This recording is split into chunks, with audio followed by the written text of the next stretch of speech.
Hi friends, कैसे हो आप सब। आप लोग की नीट की तैयारी अच्छे से चल रही होगी। लास्ट वीडियो में मैंने cell the basic unit of life से कुछ क्वेश्चंस डाला था। आज मैं मोलिकुलर बेसिस ऑफ इनहेरिटेंस के बारे में कुछ ऑब्जेक्टिव क्वेश्चन लाया हूँ जो आपके एग्जाम पॉइंट व्यू से काफ़ी हेल्पफुल होगा। ठीक है, और देखिए क्वेश्चंस तो वैसे बहुत सारे आपको यूट्यूब में मिलेंगे, है ना। लेकिन एक कनेक्टिंग कॉन्सेप्ट नहीं मिल पाता है। जैसे कि मैं हर एक क्वेश्चन में आपको बताऊंगा कि अ, जैसे उसका जो ऑप्शन है वो और दूसरे उससे क्या रिलेटेड क्वेश्चन बन सकता है, ठीक है, उसका क्या आंसर हो सकता है। तो वो सारे चीज़ मैं हर एक क्वेश्चन में डिस्कस करता जाऊंगा। ओके, तो चलिए स्टार्ट करते हैं। The first question is nucleic acids are polymer of, है ना। अगर न्यूक्लिक एसिड आप लोग पढ़े हैं तो nucleic acids are polymer of किसका है, न्यूक्लियोसाइड्स। देखिए न्यूक्लियोसाइड्स क्या रहेगा, इसको हमेशा याद रखिएगा कि न्यूक्लियोसाइड्स, साइड है मतलब फॉस्फेट, साइड हो जाएगा। तो जब न्यूक्लियोटाइड से अगर फॉस्फेट रिमूव हो जाता है तो उसको हम लोग बोलते हैं न्यूक्लियोसाइड्स। तो ये होगा नहीं, रॉन्ग आंसर। प्रोटीन्स नहीं होगा, ठीक है। ग्लाइकोप्रोटीन, ग्लाइकोप्रोटीन्स तो आपका सेल मेम्ब्रेन्स में जो इंटीग्रल प्रोटीन होता है उससे शुगर मॉलिक्यूल्स अटैच होता है, या जो भी प्रोटीन ग्लूकोज के साथ बाइंड होता है उसको that is called glycoproteins. So the correct answer is nucleotides, है ना। चलिए नेक्स्ट क्वेश्चंस देखते हैं।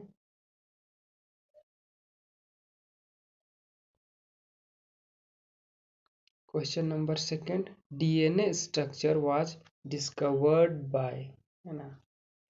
तो ये तो आप सभी जानते हैं, वाटसन एंड ग्रिक।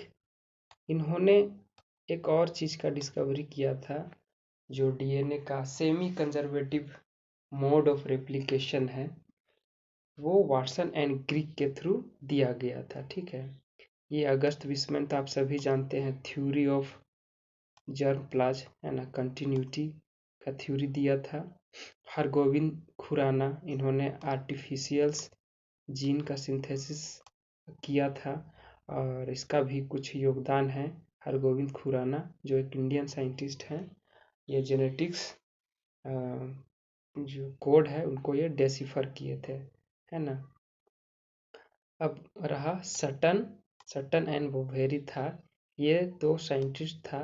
वो बताया था क्रोमोजोमल बेसिस ऑफ इनहेरिटेंस, मतलब chromosome is responsible for the genetic character या कैरेक्टर फॉर द ट्रेट्स, उसमें इनका योगदान था। सो आपका इसमें करेक्ट आंसर हो जाएगा Watson and Crick.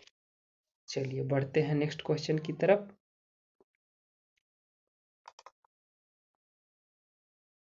Next question है हम लोग का, enzyme responsible for DNA replication, ठीक है। ये तो आप सभी जानते हैं, है ना। पोलीमरेज क्या होगा, पोलीमरेज स्पेशली क्या होगा, डीएनए पोलीमरेज, ठीक है, डीएनए पोलीमरेज। और देखिए अगर हम लोग प्रोकैरियोट्स की बात करें, ठीक है, प्रोकैरियोट्स में, तो प्रोकैरियोट्स में 3 टाइप का डीएनए पॉलीमरेज होता है, फर्स्ट, सेकेंड एंड थर्ड। लेकिन बेसिकली जो डीएनए पॉलीमरेज थर्ड है वो मेन रेप्लिकेटिव एंजाइम है। डीएनए पॉलीमरेज सेकेंड है, फर्स्ट है, वो सब डीएनए रिपेयर सिस्टम में हेल्प करता है। जैसे कि मान लीजिए कभी डीएनए रेप्लिकेशन हो रहा है, उसमें समटाइम्स इनकरेक्ट बेस पेयर इनकरप्टेड हो जाता है ड्यूरिंग रेप्लिकेशन, तो उसको वो रिमूव करता है।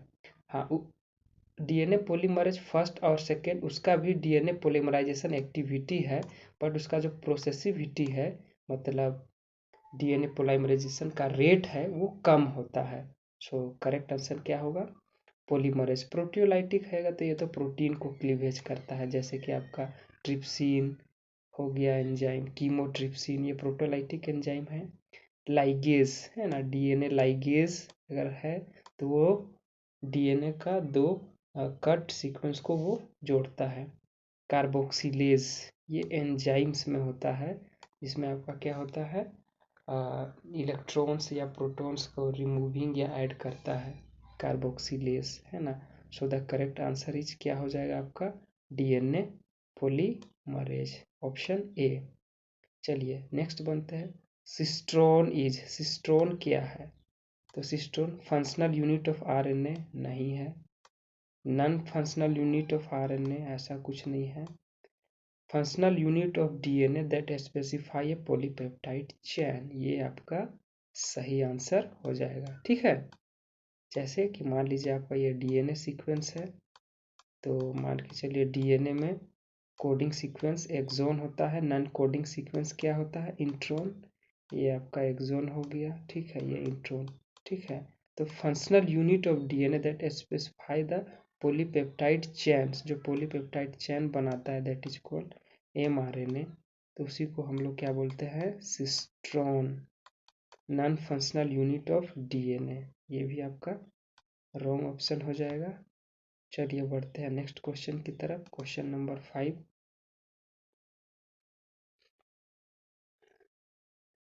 Transcription is the formation of, है ना, transcription is the formation of, क्या बनता है, mRNA, tRNA, RNA, protein.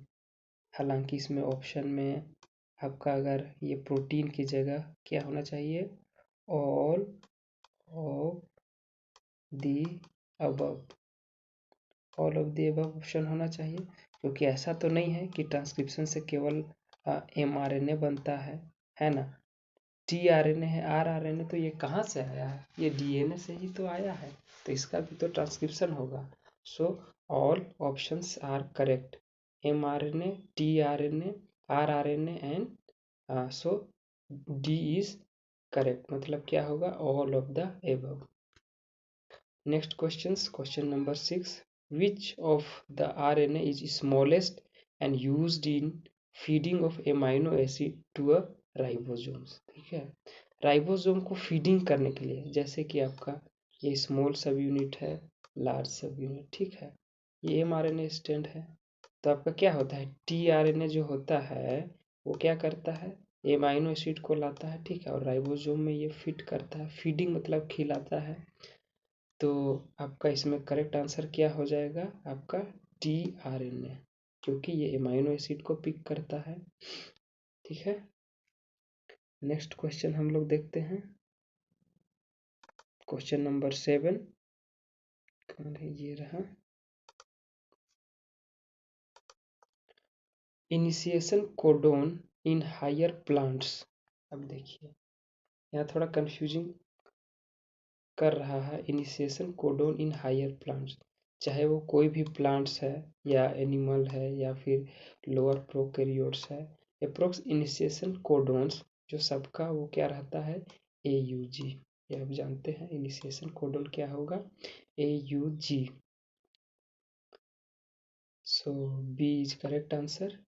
Next question number 8, synthesis of any protein in a cell is determined by, क्या डिटरमाइन करता है, टाइप्स ऑफ राइबोसोम, ये गलत है, माइटोकॉन्ड्रिया ये भी कोई नहीं करता है, sequence of nucleotide in DNA, ये हमेशा याद रखिएगा, जो डीएनए का सीक्वेंस है, ठीक है, वही डिटरमाइन करता है कि क्या प्रोटीन बनना है। चाहे आपका क्वेश्चन किसी भी तरह से उसको घुमाए, आपका आंसर यही होना चाहिए, डीएनए सीक्वेंस ही किस टाइप का प्रोटीन बनेगा वो डिसाइड करता है। जैसे कि आप पढ़े हैं सिकल सेल एनीमिया, ठीक है, तो सिकल सेल एनीमिया में क्या होता है, डीएनए में म्यूटेशन होता है, तो जो उसका प्रोटीन बनता है उसमें आपका क्या होता है, म्यूटेटेड प्रोटीन होता है। So it cause sickle cell anaemia, sequence of nucleotide in DNA, so C is correct answer. Next question,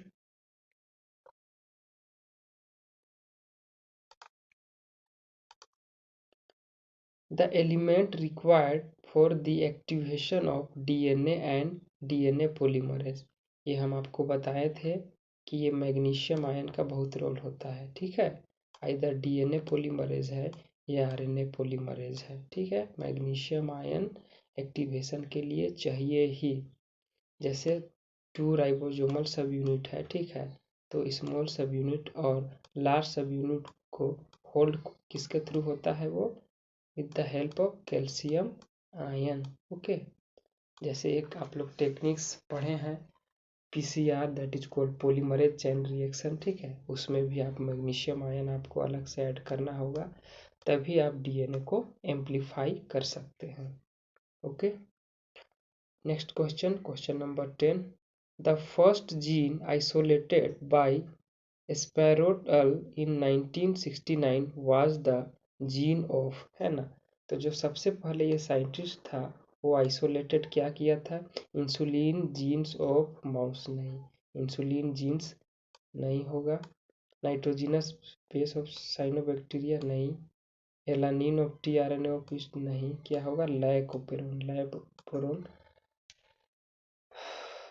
का जो जीन है वो सबसे पहले आइसोलेट किया था स्पैरेट अल इन 1969 में, ठीक है। So the D is right answer.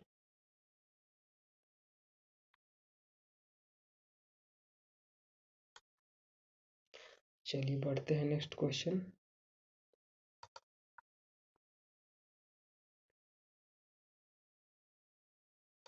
Question number 11 क्या बोल रहा है, regulated unit of genetic material is called. क्या बोल रहा है, रेगुलेटेड मटेरियल। तो देखिए रेगुलेटेड मटेरियल क्या होगा, ओपेरोन। क्या होगा, ओपेरोन। सही आंसर क्या होगा, ओपेरोन, क्योंकि ओपेरोन्स का ही पार्ट होता है ऑपरेटर जीन, ठीक है, रेगुलेटरी जीन, रेगुलेटरी जीन, ठीक है, और प्रोमोटर। ये क्या है, एक ओपेरोन का ही पार्ट है। जैसे आप लोग अगर लैक ओपेरोन पढ़े हैं तो उसमें रेगुलेटरी होता है, ऑपरेटर जीन होता है, प्रोमोटर होता है, और फिर क्या होता है, स्ट्रक्चरल जीन, जिसका हमको सिंथेसाइज करना है, ठीक है। तो ये सारा क्या है, ओपेरोन का ही पार्ट है, ठीक है। So the answer A is correct. Sickle cell anaemia is caused by change in, ठीक है, ये तो हम आपको बताए थे, सिकल सेल एनीमिया, ठीक है। इसमें क्या होता है, सिंगल बेस म्यूटेशन के थ्रू होता है। क्या होता है, सिंगल बेस म्यूटेशन के थ्रू होता है। Okay, sickle cell anaemia is caused by change in single base. उसमें से भी आपका ये कौन सा बेस होता है, जैसे कि आपका जो वैलिन होता है, वैलिन जो ओरिजिनल आपका एमिनो एसिड है वो किस में रिप्लेस हो जाता है, replace to glutamic acid, glutamic acid, जिसको हम लोग ई से डिनोट करते हैं, ठीक है। वैलिन को वी से डिनोट करते हैं। चेन ऑफ हीमोग्लोबिन नहीं है, कम पूरा चेन नहीं होता है, फ्रेम शिफ्ट म्यूटेशन नहीं, whole B chain of haemoglobin. देखिए फ्रेम शिफ्ट म्यूटेशन होगा तब फिर क्या होगा, प्रोटीन का पूरा स्ट्रक्चर ही बदल जाएगा, ठीक है, क्योंकि उसमें जो फ्रेम होता है, मतलब मान के चलिए कि ये फ्रेम है, एक ये फ्रेम है जिसमें बहुत सारे कोडोन है, ठीक है। इसमें फ्रेम शिफ्ट, ये इधर का ये इधर चला जाएगा ये फ्रेम, और ये इधर चला जाएगा, तब क्या होगा, वो प्रोटीन काफ़ी अल्टर्ड बनेगा। मतलब जब उसका ट्रांसलेशन होगा तो उसका सीक्वेंस तो काफ़ी डिफरेंस होगा। तो जब सीक्वेंस डिफरेंस हो जाएगा तो क्या होगा, प्रोटीन भी अल्टर फॉर्मेशंस होगा, ठीक है। चलिए देखते हैं नेक्स्ट क्वेश्चन। तो इसका करेक्ट आंसर क्या होगा, a single base pair change.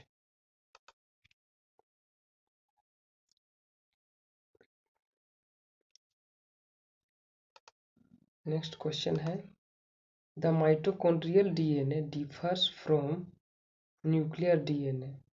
Mitochondria mitochondrial DNA है वो न्यूक्लियर डीएनए से कैसे डिफरेंस होता है या अलग कैसे होता है। देखिए हमेशा याद रखिएगा, जो माइटोकॉन्ड्रियल डीएनए है या क्लोरोप्लास्ट का डीएनए है एकदम याद कीजिएगा कि ये प्रोकैरियोट्स टाइप का होता है, ठीक है। प्रोकैरियोट्स टाइप का होता है तो बोला माइटोकॉन्ड्रियल क्या, बीइंग लीनियर, लीनियर तो होगा नहीं क्योंकि लीनियर यूकैरियोट का होता है। हैविंग ATGC, ये भी नहीं। हाईली ट्विस्टेड नहीं, ठीक है। लैकिंग बाइंडिंग ऑफ हिस्टोन, ये आपका सही होगा, ठीक है। क्योंकि बैक्टीरिया का डीएनए में भी हिस्टोन नहीं पाया जाता है, तो माइटोकॉन्ड्रिया या क्लोरोप्लास्ट के डीएनए में भी नहीं पाया जाएगा, ठीक है। और जो माइटोकॉन्ड्रिया या क्लोरोप्लास्ट है उसका डीएनए कैसा होगा, सर्कुलर होगा, ठीक है। और क्या होगा, विदाउट हिस्टोन प्रोटीन होगा, ठीक है, विदाउट हिस्टोन प्रोटीन, ठीक है। So the correct answer is D. जैसे कि यूकैरियोट का बात करें तो समझिए ये हिस्टोन है, उसमें क्या है, ये डीएनए रैप है जिसको हम लोग बोलते हैं न्यूक्लियोसोम, और इसमें अप्रोक्स कितना होता है, 200 बेस पेयर डीएनए इसमें आपका रैप होता है, ओके। चलिए देखते हैं नेक्स्ट क्वेश्चन। क्वेश्चन नंबर 14 क्या बोल रहा है, which is required for protein synthesis, protein synthesis के लिए क्या चाहिए, ठीक है। इनिशिएशन कोडोन चाहिए ही, क्या है, AUG, ठीक है। पेप्टिडिल ट्रांसफरेज एंजाइम भी चाहिए। कब ये एंजाइम होता है, जैसे एमिनो एसिड ऐड होता है, जैसे कि ट्रांसलेशन होता है, ठीक है। तो ये टीआरएनए एक एमिनो एसिड को लाया, फिर दूसरा टीआरएनए को लाया, और ये टीआरएनए कहाँ फिट होता है, राइबोसोम में। राइबोसोम किसको रीड करता है, एमआरएनए को रीड करता है। तो यहाँ पे क्या होता है, पेप्टिडिल ट्रांसफरेज एंजाइम मेटिक एक्टिविटी होता है, जो क्या करता है, पेप्टाइड बॉन्ड का फॉर्मेशन करता है दो एमिनो एसिड के बीच में, और जीटीपी भी चाहिए एनर्जी के फॉर्म में। सो the correct answer is all the above, okay. चलिए देखते हैं नेक्स्ट क्वेश्चन। हेप्लॉइड रिप्रेजेंट्स, कभी क्वेश्चन बोलता है कि haploid sets of chromosome represents, तो क्या होगा, हेप्लॉइड्स रिप्रेजेंट्स क्या करता है, हेप्लॉइड क्रोमोसोम सेट, सही है। कंप्लीट क्रोमोसोम सेट नहीं, डिप्लॉइड क्रोमोसोम नहीं होगा। AH the gene present in population set, ऐसा कुछ नहीं। Haploid set of chromosome that, वो क्या रिप्रेजेंट करता है, हेप्लॉइड्स रिप्रेजेंट करता है। और हेप्लॉइड सेट्स ऑफ क्रोमोसोम कहाँ पाया जाता है आपका, गैमेट्स में, दैट इज स्पर्म एंड ओवा में। कहाँ पाया जाता है, स्पर्म में, ठीक है, और ओवा में। जो जर्म सेल्स है, ठीक है, उसमें आपका क्या पाया जाता है, haploid sets of chromosome, okay. चलिए बढ़ते हैं नेक्स्ट क्वेश्चन की ओर। क्वेश्चन नंबर 16 क्या बोल रहा है, पढ़ते हैं। एज पर template theory amino acid first combine with, अच्छा चलिए, एमिनो एसिड सबसे पहले किससे कंबाइंड होता है, तो ये आप सभी जानते हैं कि ये टीआरएनए से। देखिए, जब प्रोटीन का सिंथेसिस होता है, ट्रांसलेशन होता है, ठीक है, एमआरएनए से, तो जो आपका एमिनो एसिड है वो क्या है, एमिनो एसिड साइटोप्लाज्म में क्या है, फ्री है। समझिए ये सेल है, ये साइटोप्लाज्म है, ठीक है। तो आपका एमिनो एसिड क्या है, फ्री। और क्या है वो, जैसे ये टीआरएनए है, तो टीआरएनए जब एमिनो एसिड से बाइंड नहीं रहता है तो वो अनचार्ज्ड होता है, अनचार्ज टीआरएनए। और जब इससे ये बाइंड हो जाता है तो इसको हम लोग बोलते हैं चार्ज टीआरएनए, ठीक है। तो जब ट्रांसलेशन होता है तो चार्ज टीआरएनए अटैच होता है और प्रोटीन का ट्रांसलेशन करता है, ठीक है। So the correct answer is tRNA. चलिए नेक्स्ट क्वेश्चंस देखते हैं। In DNA replication the primer is, देखिए हमेशा याद रखिएगा जो प्राइमर्स होता है वो क्या होता है, डीएनए कभी नहीं रहेगा। जो प्राइमर रहेगा वो क्या रहेगा, small ribo nucleotide polymer, RNA रहता है। क्या रहता है प्राइमर, आरएनए। अब ये कंफ्यूज मत होइएगा कि जब डीएनए रेप्लिकेशन होता है तो डीएनए में फिर आरएनए क्यों आ गया, लेकिन जब कंप्लीट रेप्लिकेशंस होता है उसके बाद क्या हो जाता है, आरएनए रिमूव हो जाता है, वो जो प्राइमर है वो रिमूव हो जाता है। जब पीसीआर रिएक्शन होता है तो उसमें भी क्या डाला जाता है, प्राइमर्स। तो प्राइमर्स के रूप में क्या रहता है, आरएनए मॉलिक्यूल्स। ठीक है, तो आरएनए मॉलिक्यूल्स भी क्या होता है, लेटर रिमूव्ड हो जाता है। जो पॉलीमरेज एंजाइम है फर्स्ट सेकेंड, वो क्या करता है, रिमूव कर देता है प्राइमर्स को।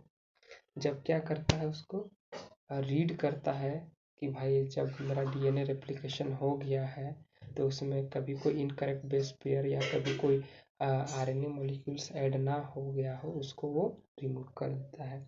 सो the correct answer is B. चलिए नेक्स्ट क्वेश्चन देखते हैं।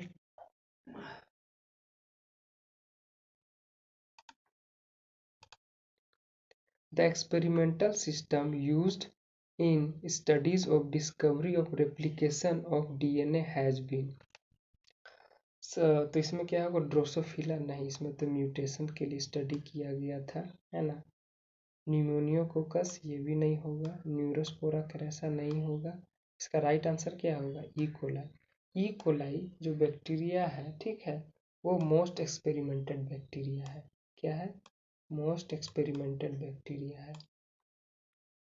जब आप लोग बायोटेक्नोलॉजी अगर पढ़े हैं या पढ़ेंगे तो उसमें देखिएगा, जो आपका जेनेटिक इंजीनियरिंग्स है उसके लिए प्लाज्मिड्स निकाला गया है, वहाँ से उसको मॉडिफाई किया गया है, जैसे इको आर वन क्या है, एक तरह का एंजाइम है जो क्या है, इस्चेरिचिया कोलाई से ही निकाला गया है। ठीक है, अगर आपको वो ऐसा डीएनए चाहिए जिसका मल्टीपल नंबर ऑफ कॉपी चाहिए तो आप ई कोलाई में इंसर्ट कर दीजिए, है ना, प्लाज्मिड के साथ अटैच करके, तो उसको क्या करेगा, वो मल्टीपल कॉपीज बना देगा। So most experimented bacteria is Escherichia coli. Next question, question number 19. The approximate life span of mRNA. ठीक है, mRNA इसका लाइफ बहुत कम होता है, विद अप्रोक्स 2 मिनट्स। कितना होता है, 2 मिनट्स। वो डिपेंड्स करता है, जैसे कि हम लोग एग में बात करें, जैसे जो एव्स हैं, एव्स जो एग्स देते हैं, ठीक है, उनमें क्या होता है, बहुत टाइम एमआरएनए का सिंथेसिस क्या होता है, मदर के ओवरी में ही हो जाता है जब एग का फॉर्मेशन होता है। ठीक है, तो कभी कभी ये बहुत डेज तक भी होता है, बहुत डेज तक स्टोर रहता है एमआरएनए। फिर जब हैचिंग किया जाता है या मुर्गी जब उसको हैच करती है, तब वो एमआरएनए क्या होता है, ट्रांसलेट होता है, उसके बाद क्या बनाता है, प्रोटीन बनाता है, जो नेसेसरी प्रोटीन है। Okay, but generally approximate life span of mRNA is 2 minutes.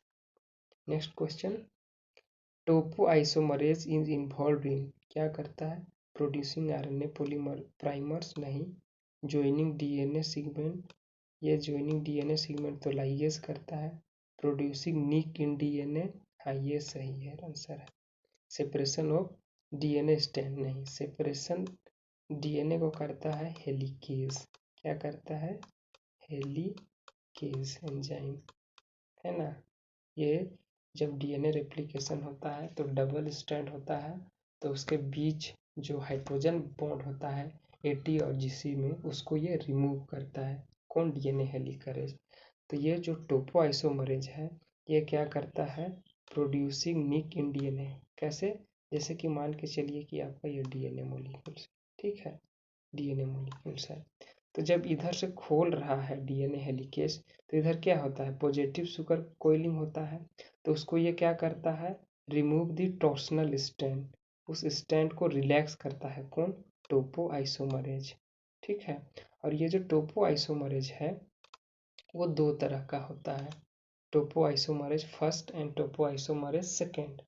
Toppo isomerase first रहेगा तो सिंगल स्ट्रैंड को कट करेगा, ठीक है, और टोपो आइसोमरेज सेकेंड रहेगा तो वो दोनों स्ट्रैंड को कट करेगा, और डीएनए को क्या करता है, नेगेटिव सुपर कोइलिंग करता है, ठीक है, ताकि डीएनए आपस में उलझे नहीं और आपका जो डीएनए रेप्लिकेशन है वो कंटिन्यू होता रहे। ओके, चलिए नेक्स्ट क्वेश्चन देखते हैं, question number 21। Repressor lac operon protein attach to, ठीक है, जो रिप्रेसर होता है वो लैग प्रोटीन किससे अटैच होता है। मान के चलिए कि ये हम बना रहे हैं ओपेरोन, ठीक है। इसको हम लोग बांट देते हैं पार्ट में। इधर स्ट्रक्चर जीन है, इधर प्रोमोटर है, ये ऑपरेटर है और ये आई जीन है, ठीक है, रिप्रेसर। तो ये क्या करता है, रिप्रेसर, जब रिप्रेसर प्रोटीन्स बनता है तो ये किससे बाइंड करता है, आपका रेगुलेटरी जीन से। किससे बाइंड करता है, रेगुलेटरी जीन से। So the correct answer is option C. Next question देखते हैं, question number 22। Following is important in transcription. Transcription के लिए क्या इम्पोर्टेंट है, ठीक है। डीएनए मिथाइलेज नहीं, ये क्या होता है, CATT बॉक्स, ये इम्पोर्टेंट है किसके लिए, ट्रांसक्रिप्शन के लिए। प्रोमोटर ये नहीं चाहिए, डीएनए पॉलीमरेज, ठीक है। प्रोमोटर है, ये इम्पोर्टेंट है, लेकिन एक आपका जो कैट बॉक्स होता है, ठीक है, ये बहुत इम्पोर्टेंट है, क्योंकि जैसे आपका जो आरएनए पॉलीमरेज है वो फाइंड आउट करता है। मान के चलिए डीएनए का तो लेंथ बहुत बड़ा है, ठीक है। तो जो डीएनए का अब किस पर्टिकुलर रीजन को ट्रांसक्राइब करना है, तो उसके लिए क्या होता है, ये कैट बॉक्स होता है, इसके साथ और भी सीक्वेंस होता है, तो उसको वो फाइंड करता है, स्कैन करता है, और इसके साथ क्या होगा, आरएनए पॉलीमरेज बाइंड करता है और उसको ट्रांसक्राइब करता है। सो करेक्ट आंसर इज क्या होगा, कैट बॉक्स। नेक्स्ट क्वेश्चन देखते हैं, क्वेश्चन नंबर 23।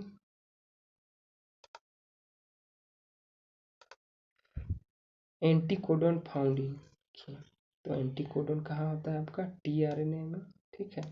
आपका ये क्या हो गया, एमआरएनए हो गया, एमआरएनए। तो आपका यहाँ पे क्या होता है, कोडोन, क्या होता है, कोडोन, ठीक है। तो आपका एंटीकोडोन के यहाँ होता है, टीआरएनए में क्या होता है, टीआरएनए में एंटीकोडोन होता है, ठीक है। चलिए देखते हैं next question. On mRNA, question number 24, sorry यहाँ मिस्टेक हो गया है। During DNA synthesis formed segment is, ठीक है। तो डीएनए सिंथेसिस फॉर्म सेगमेंट क्या होता है, आपका ओकाजाकी फ्रेगमेंट। थोड़ा क्वेश्चंस क्लियर नहीं है, देखिए। जब डीएनए रेप्लिकेशन होता है तो मान के चलिए ये आपका सेमी कंजर्वेटिव मोड है, ठीक है। ये समझिए 5 है, ये 3 है, ये 5 है, ये 3 है। तो डीएनए का रेप्लिकेशन कैसे होता है, हमेशा 5 प्राइम टू 3, क्या होता है, 5 to 3। तो मान के चलिए यहाँ क्या हो जाएगा, ये स्टैंड तो आपका कंटिन्यू सिंथेसिस हो जाएगा, क्योंकि ये 3 है, तो ये क्या हो जाएगा 5 और ये हो जाएगा 3। लेकिन इधर क्या होगा, आपको डीएनए को सिंथेसाइज करने के लिए 5 to 3 में इसको रिवर्स आना पड़ेगा, ठीक है। ये आपका क्या हो जाएगा, 5 इधर हो जाएगा और 3 इधर हो जाएगा, ठीक है। तो जो आपका लैगिंग स्टैंड है, लीडिंग स्टैंड तो आपका कंटिन्यू डीएनए सिंथेसिस कर रहा है, लैगिंग स्टैंड है, तो लैगिंग स्टैंड में डीएनए सिंथेसिस कब होगा, जब ये स्टैंड खुलते जाएगा। तो इसको क्या है, बैकवर्ड डायरेक्शन में डीएनए रेप्लिकेशन करना पड़ेगा। तो यहीं पे क्या होता है, ओकाजाकी फ्रेगमेंट्स अटैच होता है, छोटा छोटा सेगमेंट है, और उसी में क्या होता है, पोलीमराइजेशन होता है, ठीक है। सो द करेक्ट आंसर क्या हो जाएगा, ओकाजाकी फ्रेगमेंट्स। चलिए देखते हैं next question. In a given DNA segment ATC ACC, suppose कीजिए कि ये कोडोन है, the first base gets mutated. मान के चलिए आपका ये बेस पेयर है, इसको आपको म्यूटेटेड कर दिया गया है। The effect of this on coding by the DNA segment will result in, क्या होगा। देखिए, तो आपका ये फर्स्ट सेगमेंट है, उसको केवल किया जा रहा है, तो ये तो इनिशिएशन कोडन बनेगा नहीं, क्योंकि मान के चलिए डीएनए है, तो इनिशिएशन कोडन क्या होता है, AUG, ठीक है। तो जब ये ट्रांसक्राइब हो जाएगा तो एडिनिन क्या हो जाएगा, थाइमिन, थाइमिन हो जाएगा एडिनिन, ठीक है। और साइटोसिन क्या हो जाएगा, गुवानिन। तो ये तो आपका क्या, ये नहीं, ये इनिशिएशन कोडन नहीं बना, ठीक है।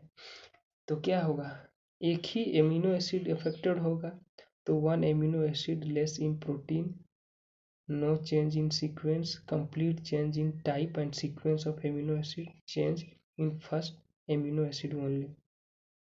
क्या होगा? Change in first amino acid, क्योंकि ये म्यूटेटेड हो रहा है, ठीक है, लेकिन कोई दूसरा प्रोटीन तो बनेगा ही, इससे कोई दूसरा एमिनो एसिड आएगा, तो क्या होगा? Change in first amino acid.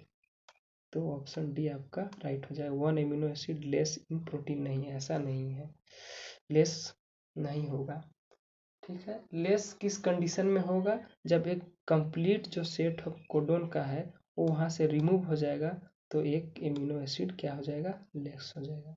चलिए देखते हैं next question, question number 26।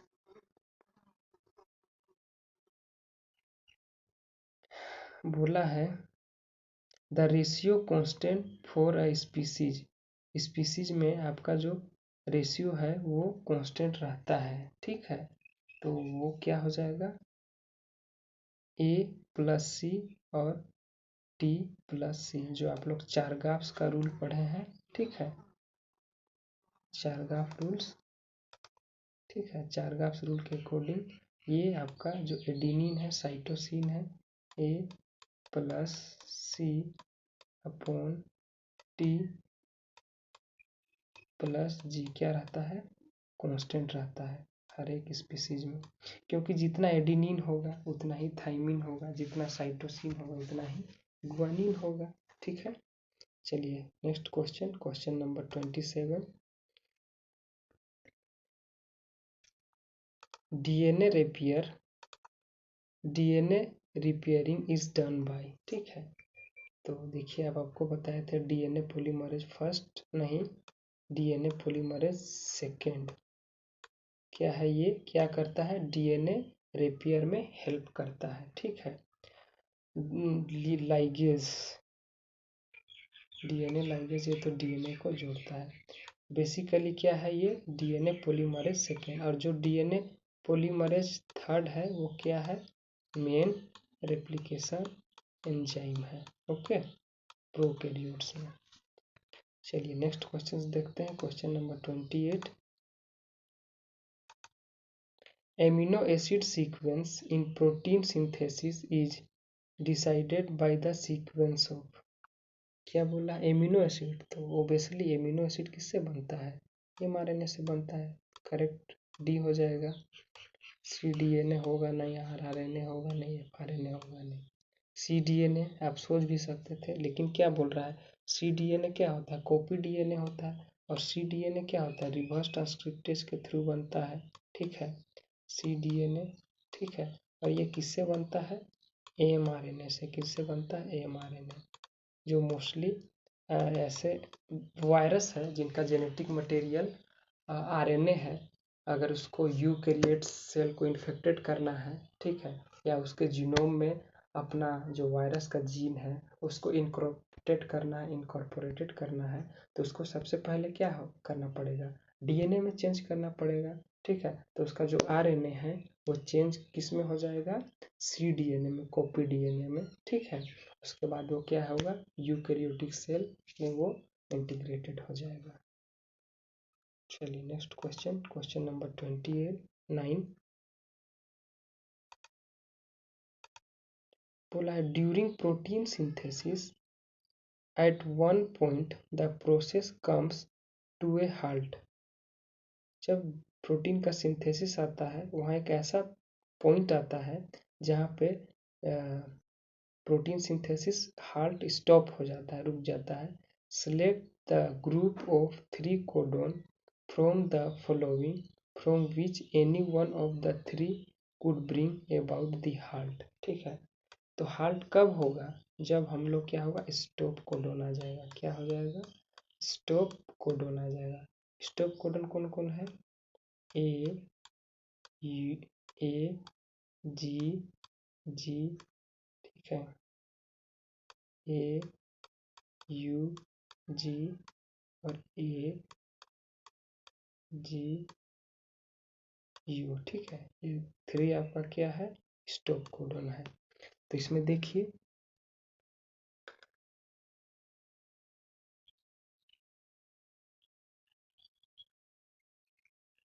Sorry ये स्टॉप कोडन नहीं होगा, मिस्टेक हो गया यहाँ पे। स्टॉप कोडन होगा U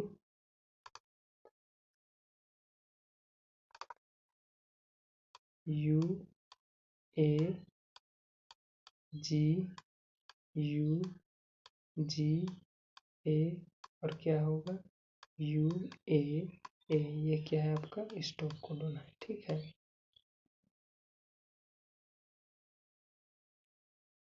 जी तो देखिए आपका इसमें आपको देखना है कि स्टॉप कोडन कौन सा है, UAG UGA और UAA।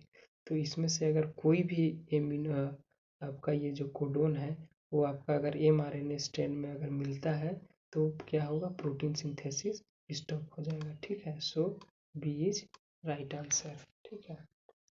चलिए ये लास्ट क्वेश्चन है, which is not component of लाइकोपेरोन। लाइकोपेरोन्स का कौन सा कंपोनेंट है, प्राइमर जीन्स ये होगा, प्रोमोटर जीन्स ये भी होगा, रेगुलेटरी जीन तो है ये, कंस्ट्रक्टिव जीन नहीं होगा, ठीक है। स्ट्रक्चरल जीन्स होता है, कंस्ट्रक्टिव जीन्स नहीं होगा, ठीक है। तो आप लोग को वीडियो कैसा लगा, अगर वीडियो में अगर आप लोग को लगे कि किसी क्वेश्चन का आंसर रॉन्ग है तो आप लोग कमेंट कर सकते हैं, ठीक है। और आप लोग को जो भी व्यू देना है वो आप लोग कमेंट सेक्शन में लिख सकते हैं। कोई डाउट्स है कोई क्वेश्चन में, ऐसा क्वेश्चन जो आपसे नहीं सोल्व हो पा रहा है वो भी आप कमेंट बॉक्स में पूछ सकते हैं, ठीक है। अगर वीडियो अच्छा लगेगा तो चैनल को सब्सक्राइब कीजिएगा, ठीक है, और नोटिफिकेशन दबाइएगा, जिससे आपको जो भी हम वीडियो ऐड करें वो आपको मिलता रहेगा, ठीक है। चलिए आप लोग अच्छे से नीट का तैयारी कीजिए, ठीक है। कोई भी क्वेश्चन में डाउट हो तो पूछिएगा, ठीक है। चलिए बाय एंड थैंक यू।